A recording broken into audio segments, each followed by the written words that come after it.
Welcome in to another episode of Odd Man Rush, our last of the season before we head into the off season. I'm Will Highland, joined with Kyle Diezel, as always, heading into the Stanley Cup Final. Those of you who've listened to us all the way since last July, we are putting a bow on the prediction aspect of the 2023-24 season. And then within our next episode, we'll have the entire season behind us and we'll be able to look forward. So in many ways, this is the end, but it's also the beginning of a new chapter for the show. So I'm excited. Kyle, I'm sure you're excited. We have a lot to talk about today. Where I wanted to begin, though, is where we started last show, but we were rudely interrupted, I'd say, by the news the day after, in which the Devils hired Sheldon Keefe to be their coach. We had talked about Craig Berube and Rod Brindamore, but the next day after we recorded, whenever that was, I think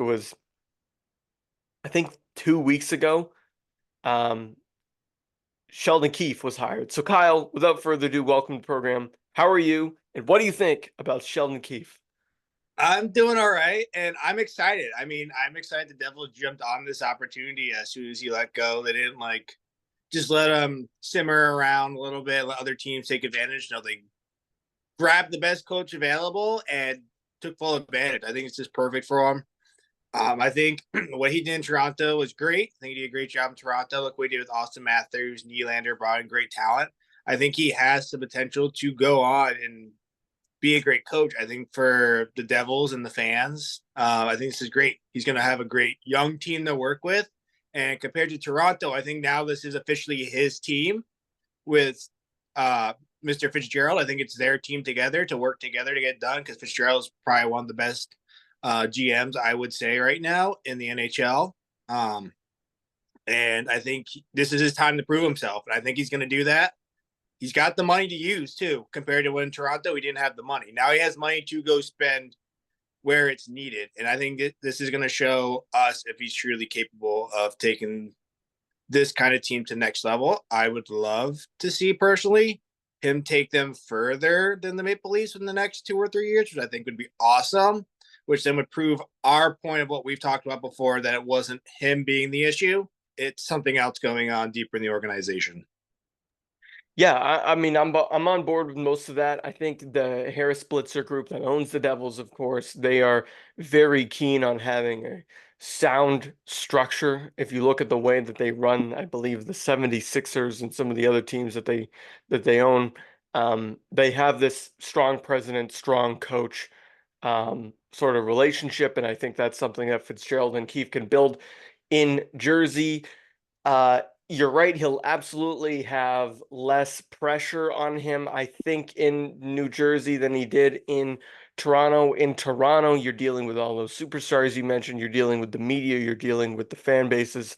Not to say, of course, as you well know, the Devils, they are a strong fan base um, and they have a star-studded cast of younger players that's growing, plus more established guys. If you look at Timo Meyer and others, but I am of the opinion though that albeit all these things true, that the Devils are um, the Devils are a team in that media market that are the probably the third, focus in that media market, right? And all this stuff can be true, but there's still going to be some pressure on him there because now it's okay, well, you're out of the Toronto bubble.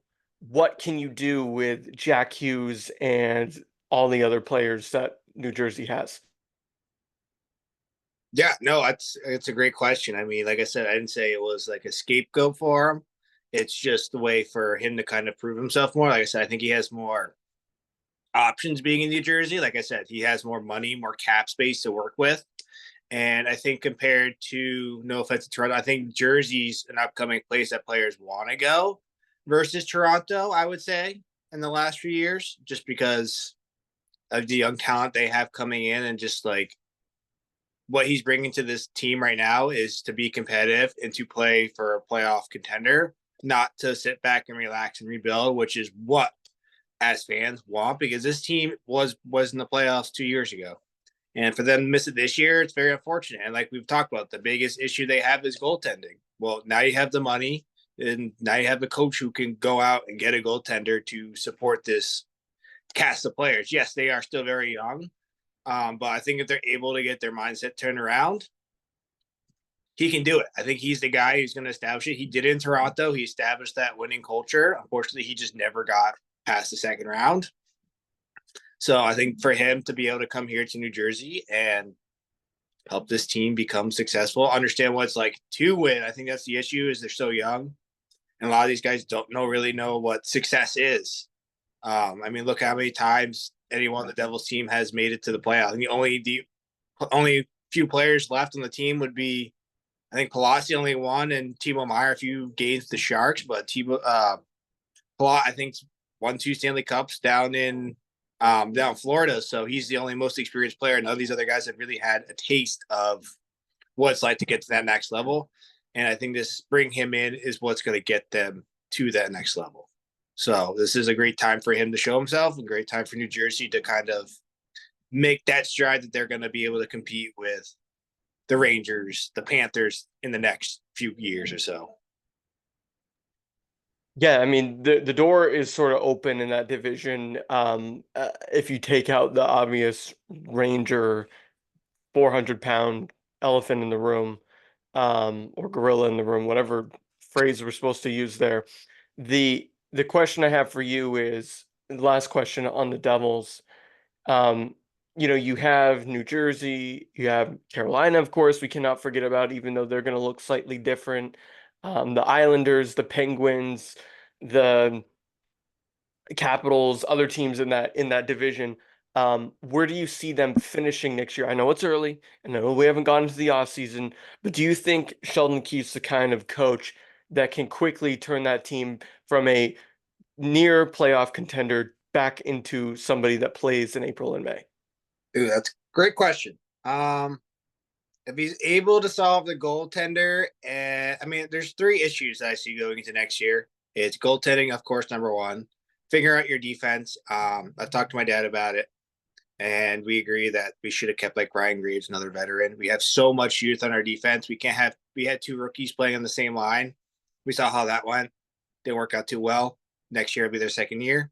Figure that out. Figure out our overall defense. Get our players to want to play defense, especially our forwards, and then bring another guy who can score. It's like my 3 main things. So that's what we have to do next year to be successful. And I think he can establish that culture. I think, like you said, like we did in Toronto, he brought in these veteran guys who have been there, done that. And that's what we need a little bit in New Jersey. Yes, we have all these prospects, but your time is slowly decreasing with the youth of Nico Hischier, your Timo Myers, your Jack Hughes. Time is eventually going to catch up to these guys. Yes, they're still like Jack's still young. You have a lot of other young guys, Luke Hughes. Like, they're still young, but if you don't have anyone there who's going to help them know how to win, they're not going to really go anywhere. Yeah, and at So some point you have to pay him and deal with the salary cap, which is sort yeah, of what Keefe dealt with in Toronto, right? You had this litany of stars, Matthews, Marner. You bring in Tavares, you wanted him to be a leader. We've talked about that a lot on this program, and you ended up in cap hell. And hopefully Keefe won't have to deal with that in New Jersey, because maybe they'll be able to get ahead of it and the cap will go up and all this other stuff. But I think regardless of what happens in the offseason, I think New Jersey's heading in the right direction. Lindy Rupp um, is going to get a chance in Buffalo, Mhm. another young team. Um, and so you close that door and then you bring in Keefe. So there's sort of a revolving door in the Eastern Conference with some coaches there. Speaking of guys on their way out, or on their way in this case on their way out, you wanted to talk about Joe Pavelski. That will lead us into our discussion about the Stanley Cup Final. Of course, we both had the Stars winning the Stanley Cup, and Joe Pavelski's played a lot of games in this league, had still never won a cup. The Sharks players from those Sharks teams that were always good, maybe 10, 15 years ago, Mm-hmm. Brent Burns on his last way out, Logan Kuchar, I think, is still there, Yeah, but he's Joe Pavelski Joe is Thornton. gone, and you have not Sean Thornton, Joe Thornton retired. Um, so with regard to Pavelski, what do you think about his career? I think he's one of the best American players of our lifetime.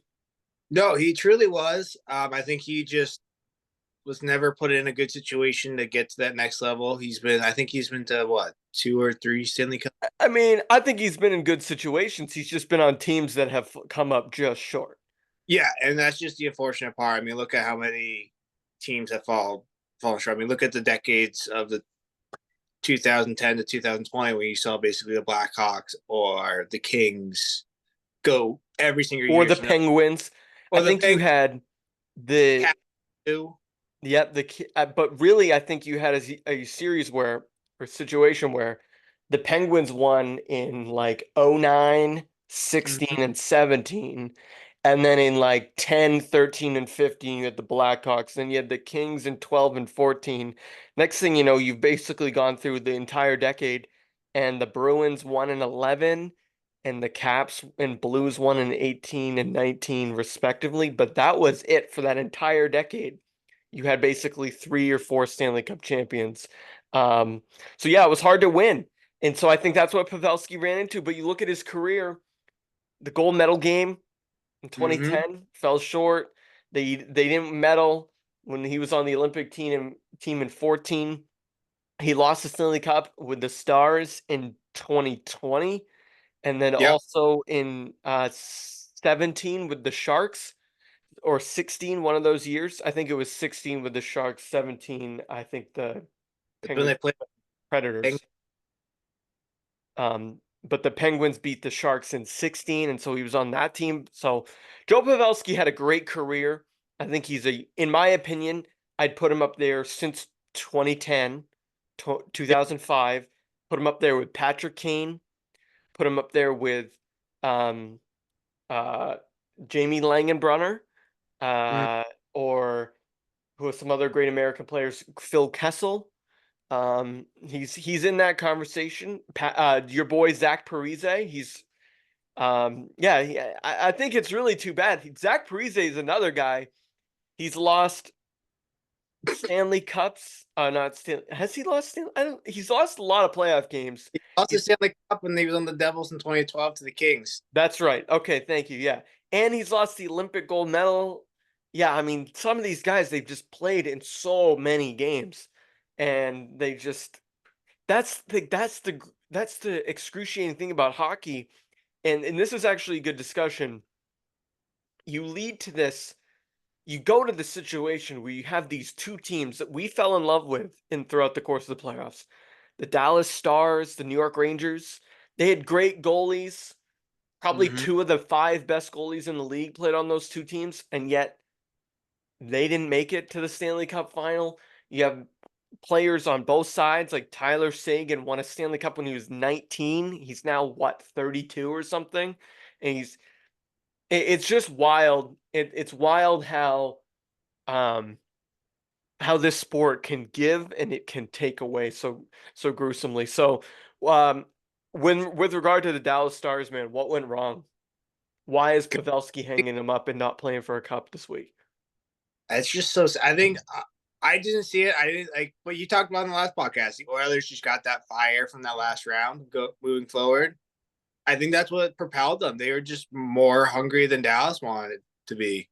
Connor McDavid was Connor McDavid. Like that entire team was just on fire. I mean, even whoever was in net, I have no idea who was in net. I can't remember.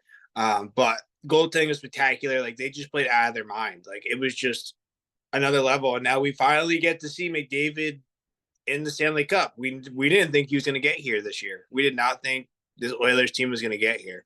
And for them to make it, I think it's like to them, if they win the Stanley Cup this year, I think it's one of the greatest comebacks of our generation from going from what were they like? I can't remember what they started the year. It was like 11 and like 22 to start the year. They Yeah, weren't. and then they won like 14 in a row or something in December. They were hotter than I don't even know, They a had like cat on a hot tin roof. I mean, it was they making the were on fire. coach. And now look where they are. Right. I can't even spell this coach's last name. It's gonna Knobback. It's gonna bug me. I wanted to ask you. I don't know how to pronounce his last name. Um, But no, Chris Knobloch. I have no idea how to say his name. that's okay. There's a lot of NHL names I couldn't even. Right, right. But I'm sure. yeah, it was an incredible run that they had over the second half of the season. And you're right, we didn't really believe in them a lot in the playoffs. Like you thought they were going to get swept by the Canucks. I thought the Canucks were going to win that series. I forget who they played round one. I think we both had them beating the Kings. But then round two, we thought, oh, the Canucks are a better team, top to bottom. We were Well, wrong. I win Go that for it. series. I think I picked them to win against the Canucks. I thought you said there was going to be a sweep, or you thought Edmonton was going to sweep. I think I picked Oilers to sweep Vancouver. Oh, we'll check the transcript. I definitely think I might have said the same thing. I will I think at the end of the playoffs we'll go back and I'll mark down what we said. But either way, they have in some ways navigated this fine line between meeting expectations and exceeding, the worst fears of their fans. Because the worst fear of their fans was that you were going to get the same old questionable defense, questionable goaltending, McDavid carrying you, and you lose in the conference finals to a better, more physical team. And that's what we thought a week or two ago when we were all high on Dallas. So Dallas, the way they played against Colorado and Vegas, and we thought, oh my gosh, they knocked off the two best repeating Stanley Cup champions, yeah. and now they're gonna go play Edmonton. Oh yeah, we were high on Dallas. Turns out Edmonton said, "Hold my beer, guys. We're gonna go over here and we're gonna, we're gonna just continue our run through the Kings. We're better than them. They were better than Vancouver. I think Vancouver dealt with some injuries, but I mean, what went wrong? Sorry, and not just what went wrong for Dallas, but what went right for Edmonton.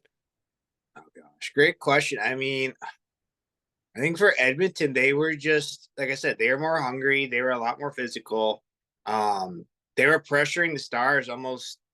I think after game two, they were just putting the pressure on, like gas to the floor all the way on Dallas, and Dallas just didn't have any time to really get good opportunities. I think, like we talked about, their high power top line is just so hard to stop, and Dallas just had no answers for them. And then they switched on their defense somehow. I never thought I'd see the Oilers really play some defense, but they turned it on. Like it was just awesome to see the pieces come together. And then we all know McDavid is a superstar, and gosh, I don't know how you really stop him. I mean, it's just what he's doing now is just putting like everything together. He's passing the puck, but he can also score the puck whenever he wants. So it's a perfect combo. He's finally figured out how to bring all of his game finally together. I think we saw that this year. We saw the year before he could put up 100 goals. This year we see him, he could put up 100 assists. Like, come on. How many guys are doing that these days? Like, he's really putting, for our generation, he is the Wayne Gretzky of our time. Our generation. All right. Okay. This is no, I'm with you. I'm with you on all this. This is good. Boys and girls listening, this is why Kyle Diezel and I get along so well, as we are just the chemistry. We're like Kornheiser and the other dude from PTI. I honestly, his name is it's blanking me right now, and I just watched PTI. Anyway, we have that amount of chemistry, and the reason why I bring that up is I was about to say, one, how McDavid has 31 points this postseason. 26 of them are assists. So just think about that for a second. 31 total points in the postseason. In, let's see, they beat the Canucks in 7, the Stars in 6. That's 13, and then what did they beat the Kings in 6 or something? All right, so less than 20 games. He's got 31 points. He's got 26 assists. So not only do you have to respect his like well-known goal scoring ability, everybody knew he was already an assist machine. But and we haven't even brought up Bouchard or Dreisaitl or Nugent Hopkins or anybody else on that team. We're just talking about McDavid right now. But his assists are what is making his game in the postseason. But that said, Kyle, the reason why I'm saying that we're reading each other's minds, and by the way, I am disappointed in myself. It's Tony Kornheiser and Mike something I can't say his last name. Do you know his last name? I don't know his last name. I can picture his face because I grew up coming home from school, doing homework, and then watching PTI or uh coming home in the summertime and having like a TV dinner and watching PTI. But anyway, the reason why we have such good chemistry, Kyle, is I want to bring up this quote to you by somebody who is a sports writer for the Miami Herald. So clearly coming from at it from a Florida Panthers point of view. And as a sports journalist myself, I know I don't participate that much in clickbait culture, but I'm sure a lot of people do. And I also do want to be fair to him that um, this is certainly something he said on the Dan Le Batard show. It's probably not something he would have written in his newspaper column. I'm giving him the benefit of the doubt. But without bearing the lead too much and finally getting to my point, I want your reaction to this quote, since you just compared him to Wayne Gretzky. Cody says, quote, Connor McDavid is overrated. Boom. He puts up big, impressive stats. Yes, fine. But should he really be called, quote, generational? Called the best player in the sport? When in 9 seasons he has yet to lead his team to a Stanley Cup? He has the requisite nicknames, like McJesus, the chosen one. But he has not proved beyond stats transcendent.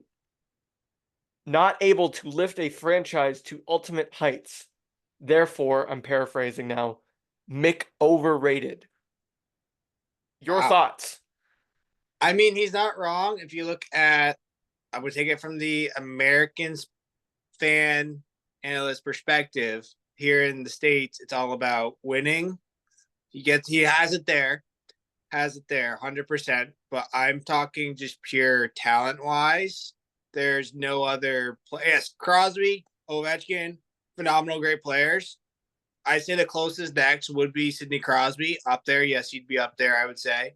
But just McDavid's so much faster than Crosby. We saw this year that he's able to also Yep. move around. Crosby could also move the puck around, but Crosby's more known for his scoring, and McDavid showing us he can do it all. I mean, Wayne Gretzky did it all. Look at the stats. The stats are exactly the same. Yes, I get success. Like I get that. I mean, Yeah. it's you like the Michael Jordan comparing LeBron scenario. Yeah. Yeah. I hate it when, and this guy's going on Dan Le Batard, and with all due respect to Dan, I mean, he's not Dan Patrick and he's not Colin Cowherd. Actually, he's closer to Colin Cowherd than he is Dan Patrick in terms of American radio sports national guys. None of these guys, even Dan Patrick, will admit that he's not a big hockey guy. So when they invite Greg Cody onto this Mm-hmm. ESPN program, they're looking for somebody to make a big splash. And the biggest way to make the biggest splash is to say something like Connor McDavid, who is the consensus best player in the world, is overrated. That's how you make a big splash. So he's doing what he's going to do to get people like you and me to talk about him. Yep. But from that point, I will say that Sidney Crosby is probably the best player in my lifetime. And when I say my lifetime, I mean 2000 to now. I don't like began and ended their career in that span. Obviously, like Mario Lemieux played into the 2000s. Okay. Mario Lemieux, in my opinion, is the second greatest player ever. Wayne Gretzky, of course, is the greatest player ever. Then you have Mario Lemieux. Then you can have a goalie discussion if you want. You can have a Marc Messier discussion or even a discussion about a guy like Oh, I don't know. Just throwing a name out there. First name that comes to my mind in this discussion would probably be a Hull or a Bobby Orr or somebody like that. You can have all those debates all day long, or Ken Dryden or Patrick Watt, and just have an entire 2 hour show devoted to that. And you're right. That's the American point of view on talking about anything, and it's not a invalid one. It's not. A lot of times in sports, as Americans, we like self-degradate ourselves when we talk about, oh, well, the American point of view is about winning. Well, yeah, that's what sports are about. They're about winning. If it was about stats, then, Peyton Manning would be the best quarterback ever and Drew Brees would have 9 Super Bowl wins. He doesn't. So, with that in mind, I can see you critiquing McDavid. He is put up on a pedestal because he is often labeled generational. But my problem with the label generational, where I somewhat agree with Greg Cody, is how can you have like 5 or 6 guys that are generational at a time? Like, to me, generational is they come around once a generation. You know what I mean? Like, a generation is what, maybe 10 to 15 to 20 years apart. But when you have Connor Bedard drafted in 2023 and this dude, McDavid, drafted in 15, they're only 8 years apart. Plus, in between, then you have McKinnon and you have Matthews and you have all these other, and then you have Macklin Celebrini and you have all these other, Jack Eichel and all these other guys that have drafted really high. And we'll get to more draft. That's just sort of where I bounce around and I say, hmm, I'm with you. I think the gap between McDavid and the rest of the players in the NHL is bigger than any other gap between the best player right now in sports and the next best player. Like, if you were to go at it from an NBA perspective, actually that's a bad example because I'm not well versed in the NBA. But if you go at it from a Major League Baseball perspective and you ask somebody, what's the gap between Shohei Ohtani, Ronald Acuna, and Mookie Betts?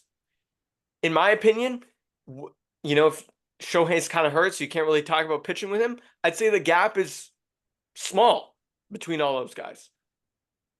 Talk about the gap between Connor McDavid and Nathan McKinnon. I'd say the gap's pretty big, talent-wise. Now, McKinnon's won a cup. McDavid hasn't. That stuff's always going to be talked about. But where I want to hone in with you now, that I've gotten your take on this, and this will lead us to our Florida Panthers discussion. The Florida Panthers, they have talent of their own. Because they're of the top 4 players drafted 10 years ago. So these are all guys still in their 20s. If you were drafted 10 years ago, you're probably still in your 20s. I think all 3 of them are. Top 4 players drafted. Aaron Ekblad, Sam Reinhart, and Sam Bennett all play for the Florida Panthers. Leon Draisaitl drafted 3rd. He plays for the Edmonton Oilers. But the talent that the Florida Panthers have been able to acquire, for one reason or the other, is quite interesting. Because they now have Tkachuk, Ekblad, Bennett, Reinhart, Barkov, Tarasenko. Like we've talked about this before. You just start rattling off names, and next thing you know, they go pound for pound with a team like the New York Rangers, and now they get a crack at the Edmonton Oilers. Have we been underselling the Florida Panthers this postseason? It's been kind of hard for me too, since they knocked out my team, but I picked them in this series. I'm just going to toot my own horn. But are we underselling the Florida Panthers talent when we talk about all the talent that Edmonton has? I think we are. I mean, like I said, I think we talked about it, that the Panthers do have a very well-rounded team, all-star team, compared to like Edmonton. That's really one top-notch line, potentially 2. Like I said, their top 6 forwards on their front 2 line, phenomenal. Like they have what, I think 7 guys over 10 plus points this offseason compared to, I mean, you can't really compare it to the Edmonton because Edmonton has 5 over 18 plus points. So it's just like it's like I said, it's really just one line or a line and a half, or you could say a line and a quarter for them. Um, but it's just I mean, I think I was watching or listening to a podcast or a video like going into last off season, Kachuk and that whole team just mindset for next year was like, we need to get back here. And we know what it's like now to be here and what it takes to win. And they're back here now. So it's kind of hard for me to say, well, Edmonton has the best player in the world. They're going to have a shot. No, I really think the Panthers are going to lay the hammer down in this Oilers Panthers series. I think this might be a series where we might just only go 5 games. If the Panthers really put it away, I think we might see it in 5, maybe 6 games. I don't think we're going to get to 7. I really don't think so. The way the Panthers have been firing all cylinders, the way Bob has been playing. Bob's been playing well. And my thing with the goaltending aspect in this Stanley Cup is, I mean, this sounds wild. Maybe not as wild as saying that this might go 5 or that McDavid's overrated. I'm not going to go hot takes like that. But I might go out on a limb and say goaltending in this series, it's not going to be a huge factor. Games 1 through 5, 6, 7, whatever it is. I really don't. I think both teams have the ability to score at will. Correct. And both teams are going to have games where they probably going to give up 5. And it's going to be more about timely goaltending. Not like goaltending on the aggregate, like, oh, who has the best? Is Bob have the better series than Stuart Skinner, who, by the way, we couldn't name Stuart Skinner 3 episodes ago.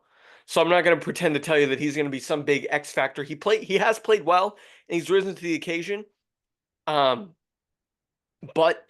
you know, I look at this series and I say, we have an interesting way of looking at these two teams. People are going to talk about, oh, well, they're the furthest away from one another and the farthest south and the furthest north and the fan bases of one versus the fan bases of the other. And that's going to take a lot of the, normal fan discussion. And that's all cool stuff. I'm not downplaying it.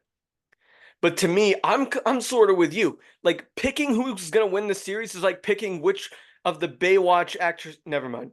It's like picking which, ice cream flavor you want when you're down to 2 of your favorites. It's like picking which, Disney park you want to go to first. I mean, there's more than one right answer and there's no wrong answer. I don't think there's a wrong answer in picking who wins this series, if I'm going to get right down to it. Am I No, crazy? no, you're right. I mean, it's just so There's not hard. a wrong answer. No, I mean, like I said, you can go with either team. It's just both teams are at their peak. But like I said, I think what we saw or what I'm against. I've been against the Panthers all year long, so I feel like I have to now pick them to now go there. I mean, we did hype them up, saying that they were pretty good, but we also didn't have much faith in the Oilers. So I mean, both teams we picked are now here competing against each other. But I mean, it's also we gotta look at the distance. This is the longest traveling playoff we've ever had, over 2,000 miles they have to travel from place to place. That's gonna definitely take a toll here and there. I mean, Boston to Vancouver in 2011 was pretty wide too, but I don't know if it's as wide as this. No, this is the longest distance ever.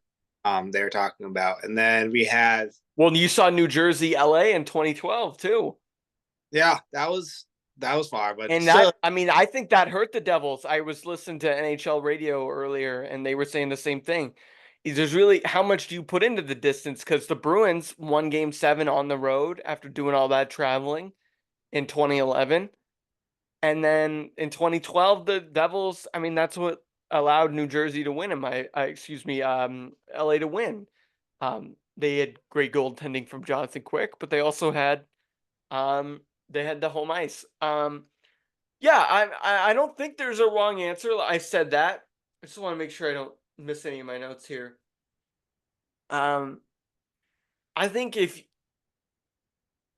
I think if there is one thing that you can take out of this series, it's that there's going to be buy-in from the media Yeah. because of McDavid, because of Florida as a market. I mean, they've now sent 5 consecutive teams to this as a state to the Stanley Cup, 3 Lightning teams, and now 2 Panther teams.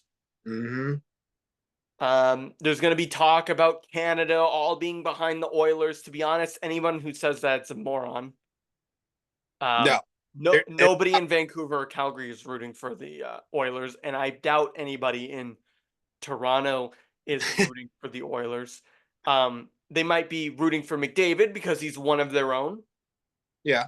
and they have a lot of Canadians on that roster, and they haven't had a team from their country win the Stanley Cup. So I bet your normal average casual Canadian fan is rooting for the uh for the Edmonton Oilers. But you look around at this series and they're very even. Florida's deeper, in my opinion, but Agreed. Edmonton has basically shown no signs of slowing down either. And the defense, I think you would lean Florida on the defense. I think you'd lean Florida on the goaltending. Although I'm Agreed. not sure how much defense and goaltending is going to be played. This game is serious because we have games final score being 6-7. Right? Yeah. I think there was a game, I think it was Edmonton Calgary second round 2 years ago. Game one was like 8-6. Yeah. Like it was incredible. So I could see all of this happening. So I think I got at some point I gotta get off the fence post. You got to pick a side. I Where you gotta go? pick a side. So Florida's got home ice, which is wild. Um, They're the higher seed. yeah, they're gonna get home ice, but I think I think Edmonton has to take one in Sunrise Yeah. because what they need is they need a game 3 in that building up there that was built with this in mind. I think it was Zach Hyman, or no, it was Matthias Ekholm told the media the other day that, and he played in Nashville, Mm-hmm. uh, that it was the loudest arena he's ever been in. So they need that up there, and you don't want to go back up there, excuse me, 0-2. No, you have to win one away, or you come down worst case scenario. You have to go win both games at home, which is going to be very tough. But home field advantage for them is they're probably more used to the jet lag and everything else traveling back compared to Florida, having to Right. travel back that way, which could be a factor. I mean, even if they travel back to Florida, that's still an advantage, I would say, for any team out west. Yeah. Uh, the players always talk about jet Agreed. lag being an issue. So, like when the Eastern teams, even in football, when they come from the East go play West, it's so much easier for a team in the West to come play East than it is for a team to go play West. So that could be a factor. We'll see. Do you thoughts here? Do you think Hyman is going to break the all-time goals record this year in the playoffs? How many does he have? 16? He 14? has 14. The record 14. 18, The record is what? 18? 19. 19? I don't think he gets 5 goals in the Stanley Cup final. I don't. Although I could be wrong because I just talked about how some of these games are going to probably be high scoring. Um, yeah, I don't think so. What's the points record? Because 31's got to be pretty up there. I don't know. I don't know. We'll I was find trying. out. We'll look it up after the show, unless you can pull it up real quick. The other thing I wanted to touch on while we were talking about travel, I know I said this is a storyline, but I guess we're hammering it now, and as long as we're talking about it, Edmonton has gone to uh LA, and then they had a break, Vancouver. That's a shorter flight. I mean, that's probably 2 hour flight, and they're only going, not that far comparatively. But then they went to Dallas. Meanwhile, the Panthers haven't left East Coast time zone, Mm-mm. and they've been the home seed in all of their games, all of their rounds. So they've started every series at home, and they're going to start at home in this series. So at one point, one of those things is going to give. Um, the players I don't think will make travel an excuse. I think in a lot of these games are spaced out. By the way, we haven't talked about how stupid it is that we have to wait till Saturday. They clinched on Sunday. The Yeah, Panthers clinched last Thursday or last Saturday. Excuse me. And so meanwhile, we're waiting a week again. Um, I'm not sure why. Uh, the NBA is doing the same thing. I feel like we've been getting ready for the NBA finals for like a year now. I don't get it Um, either because you did the rest of the series within a span of at least 2 days. The rest of the playoff series, unless they went to like a game seven, there's a game four. We didn't go 4 games at the end of this year. I think the shortest was no, like 6 games. I don't think we had to like, go to five. Maybe one that went to no. five. I think well in both leagues, the Mavericks beat the Timberwolves in five, five. The Oh, Celtics swept the Pacers, and then in hockey, I don't know. I'm just saying. And then in hockey, it was 6 games. And so you yeah. think, oh, okay, so both series went to 6 games, and yet they're still starting 2 full days after basketball. So they're taking their sweet ass time too. Um, it's confusing. I don't get it. Um, but okay, I guess to finally give you my answer, we could talk all day about different players. Lindell, I think, will be an X factor for the Panthers. I think they're healthier than they are, or than they were a year ago against Vegas. That's for sure. Um, and then Edmonton, I think, has some experience. I think their coach made a nice, cute little joke about the Buffalo Bills and how much experience matters. But I do think it matters to an extent. That said, I'm gonna go Panthers. I'm gonna go Panthers in 6 games. I think the Panthers win it up there in Edmonton. Unfortunately, I'm not a Florida Panther guy. Not also so my two favorite teams in the NHL are the Bruins and the Flames. All right. The Flames are the heated rival of the Oilers, and the Bruins have been eliminated by the Panthers 2 years in a row. So I don't really have like oh my God, I'm rooting for this team to win. I don't really have that. I think it would be cool to see McDavid win a cup. But I think this is a preview of things to come. You have the League of Nations Cup or whatever it's called, Four Nations Cup coming up in February, and I think we'll see Kachuk and McDavid square off USA and Canada there. And so I think Kachuk gets the last laugh this time, but chances are McDavid will get the gold medal. That's where I'm going. I'm going Panthers in 6. What about you? I'm gonna go shorter. I'm gonna go Panthers in five. And I think it's gonna be uh MVP of the series is gonna be Ryan Hart. It's my series Oh, MVP. so I'll be honest. And I'll just say this: I've developed a sort of a man crush on Sam Reinhart. I know he's a free agent. I know the Bruins would have to break out the Brinks truck, and I think it honestly. I don't know how many points he has. I'm gonna look that up. I guess 13 or Nah, 15. that's not enough. I don't know who's. I think though you can make an argument because of his. Well, it's just I'm just talking series. It just has to be in the finals here. So I who know, has but to? the magnitude of his goals. Because I think they give the Conn Smythe based on your entire body of work. Yeah, I think the Conn Smythe would go to Reinhardt if they were to win, and I think I would probably Conn Smythe would probably go to McDavid or Draisaitl if they win. Um, but that's an interesting discussion. I've developed a man crush on Sam Reinhart. I really wish the Bruins could just sign him in free agency, but if I'm the Florida Panthers, no I'm matter keep. what happens, I write a blank check and I say, how much do you want next year? Oh, 14 million, 13 million. Yeah, I'll take that for sure. All right, Kyle, before I let you go, I know this isn't an NBA show, but I want a quick 30 seconds. Who's winning the NBA finals? Well, we just talked about last time about or states repeating winning titles multiple times. The It's Rangers not gonna will. work out. I think it's the Mavs. I think the Mavs are now gonna have to win it, take it home. I think this is maybe another repeat of potentially the. Let's go way back to our youth. The LeBron Dirk. James superstar team of Miami Heat versus Dirk and the Magic Mavs. I'm thinking it's the year. I think it's gonna happen again. Wow.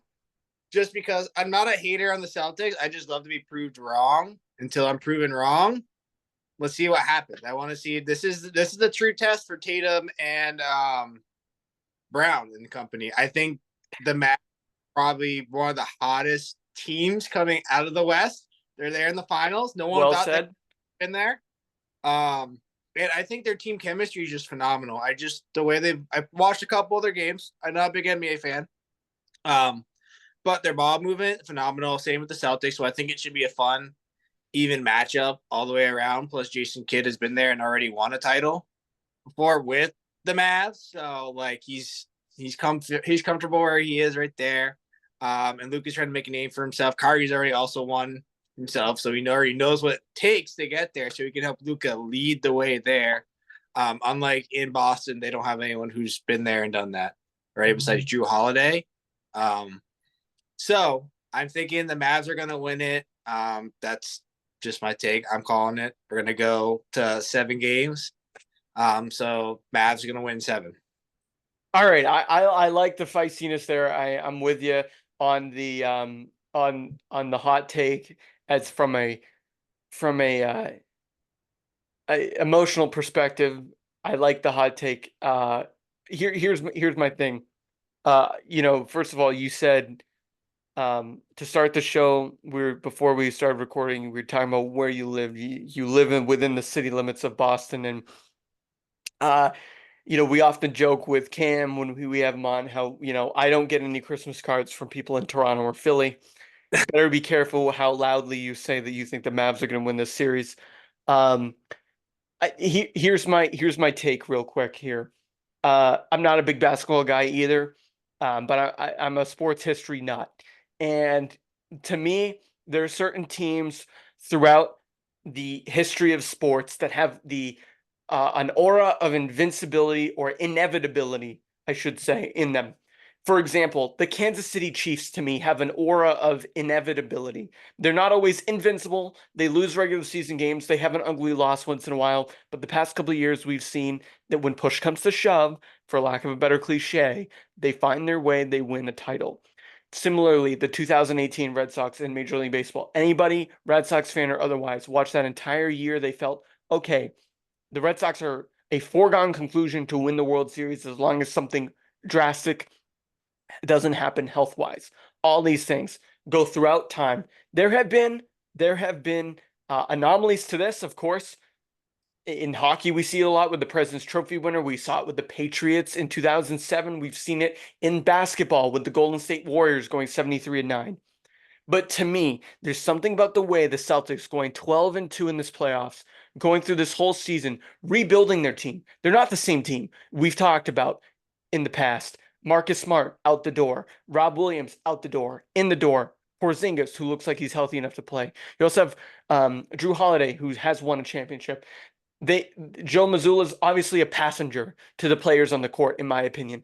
But all of that said, the Celtics to me have that aura of inevitability. It feels inevitable. They've been building towards this for 15, 16 years.